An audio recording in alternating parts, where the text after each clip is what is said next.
গতকালের যে দুর্ঘটনায় অত্যন্ত আমরা শোকাহত এবং মর্মাহত, এবং যারা এই দুর্ঘটনায় আক্রান্ত হয়েছে তাদের রুহের মাগফিরাত কামনা করি, এবং যারা অসুস্থ অবস্থায় আছে, খুব ক্রিটিক্যাল অবস্থায় আছে, তাদের জন্য দোয়া কামনা করি। সবার কাছে যেন আল্লাহ তাদেরকে অতি দ্রুত সুস্থতা দান করে।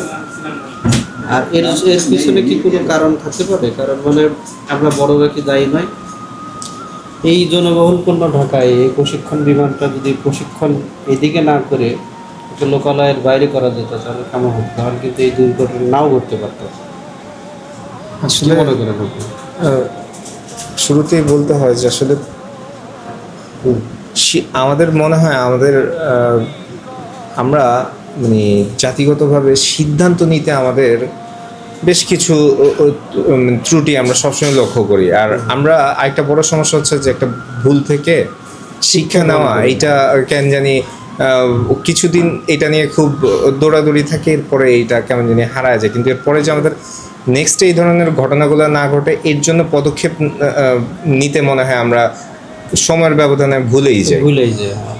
যেমন এইটা সত্যি কথা যে মানে এটা খুব সাধারণ একটা মানুষের জিজ্ঞেস করলো, এটার জন্য খুব দেশের নীতি নির্ধারণী খুব উচ্চ পর্যায়ের সিদ্ধান্ত দেওয়া খুব সিম্পল একটা ইস্যু, যে প্রশিক্ষণ, ট্রায়াল, এই টাইপের যে কোনো কাজ যে করতে গেলে জনবহুল এলাকা পরিত্যাগ করা উচিত।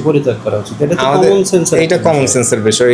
এইটার জন্য খুব বেশি এক্সপার্টিজমের দরকার আছে না। একজন রিক্সা চালককে যদি বলা হয় যে ভাই এই যে ঢাকা শহরের উপর দিয়ে প্রশিক্ষণ বিমান আমরা প্রশিক্ষণ নিতে চাচ্ছি, আপনি কি দিবেন নাকি? সে রিক্সা চালকও বলবো যে না না না, কারণ প্রশিক্ষণ বিমান যে কোনো দুর্ঘটনা ঘটতে পারে। প্রশিক্ষণ বিমানের কথা বাদ দেন না, আপনার বাড়ির উপর দিয়ে আপনি কারেন্টের তারও তো নিতে দিবেন না, যে আপনার মনে একটা সন্দেহ থাকবে যে একটা দুর্ঘটনা ঘটে কিনা।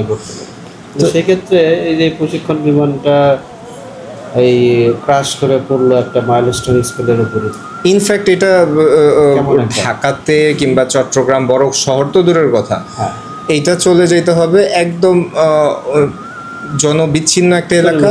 এরকম অনেক জায়গা আছে বাংলাদেশে, এরকম অনেক জায়গা আছে একদম খোলা মাঠ প্রান্তর, ওরকম কিছু জায়গা যে মাইলকে মাইল, যাতে ওদিকে কোনো ধরনের মানে জনবিচ্ছিন্ন ঘোষণা করে, প্রয়োজনে যদি কিছু ঘরবাড়ি থাকে ওদিকে ঘোষণা করে উচ্ছেদ করে তারপর ওইদিকে এই ধরনের প্রশিক্ষণ প্রদান করা উচিত।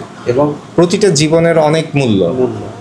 এখন এই যে ওখানে যারা নিহত হয়ে গেছে তারা তো গেছেই, কিন্তু যারা আহত হয়ে জীবিত আছে, এখনো যারা বেঁচে আছেন, তাদের কিন্তু মধ্যে একটা ভীতি তৈরি হয়ে গেছে। তারা ট্রমাটাইজের মধ্যে কিন্তু থাকবে। এবং হাত পা পুড়ে গেলে, গা পুড়ে গেলে এদের অবস্থা কেমন হয় তারা কিন্তু বুঝতে পারবে না। এদের এই মানসিক অবস্থাটা পরিবর্তন হতে সময় লাগবে। আমরা যে যত কথাই বলি, এরকম একটা ট্রমা থেকে বের হতে সময় লাগবে। আর বাস্তবিক অর্থে এখন যে নিহত সংখ্যা দাঁড়াইছে, দোয়া করি যাতে নিহত সংখ্যা না বাড়ুক। কিন্তু অভিজ্ঞতা যেটা বলে, আগুনে পোড়া রোগীরা কিন্তু যখন ঘাটা টান দেয় তখন সেক্ষেত্রে ভয়টা আরো বেড়ে যায়। তারপর আমরা দোয়া করি আল্লাহ যাতে সবাইকে সুস্থ করে তুলুক দ্রুত। অনেক পিতা মাতার স্বপ্ন কিন্তু শেষ। সেটাই, এগুলি আসলে ভালো স্কুলে দেয় মানুষ একটা উচ্চ আকাঙ্ক্ষা থাকে, স্বপ্ন থাকে যে আমার ছেলে, আমার মেয়ে আমার কিছু হবে, বের হয়ে ভালো কিছু হবে। এই আবেগগুলো আসলে আলোচনার মাধ্যমে বলে আসলে ওইটা অনুভূতিটা প্রকাশ করার না, কারণ মানে যার যায় সেই বোঝে। আর আমরা দেখেন হলো রাস্তা কিন্তু ক্লিয়ার থাকার কথা। হাসপাতালে যাবে, রাস্তা ভিড়, লোকজন উঠছে পড়ার ভিড়। কারণ বাসায় আগুন লাগলেও ফায়ার সার্ভিসের গাড়ি ঢুকতে পারে।